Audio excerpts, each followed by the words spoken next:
Баршаңызға сәлем, құрметті көрермендерім, мен арнама қош келіпсіздер. Сіздермен бүгін оңай әрі жылдам дайындалатын рецептпен бөлісемін. Өте дәмді, жұмсақ әрі үлпілдек болып шығатын сүзбе мен ірімшіктен таяқшалар дайындаймыз.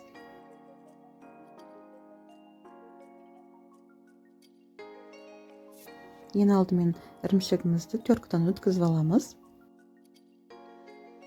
Ірімшікке сүзбе, бір дана жұмыртқа және де ұн қосамыз. Дәміне қарай тұз және де бір қастық разрыхлитель қосып, жақсылап араластырып, қамыр илейміз.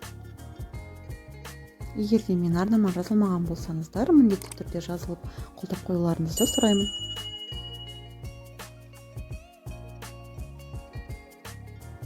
Илеген қамырымызды бірнеше бөліктерге бөлеміз.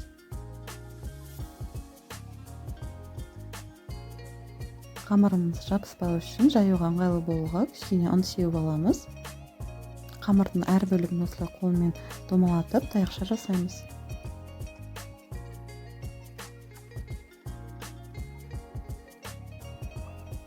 Таяқшаларымызды табаға қойып шығамыз. Таяқшаларымызға жұмыртқаның сарысын жағамыз. Сәнді үлгісін күнжуыт немесе мак сепсеңіздер де болады. Алдын ала 180 градусқа қыздырылған пеште 20 минут уақыттай пісіріп аламыз. Таяқшаларымыз өте дәмді болып шығады. Дастарханға ыстық күйінде ұсынуға кеңес беремін.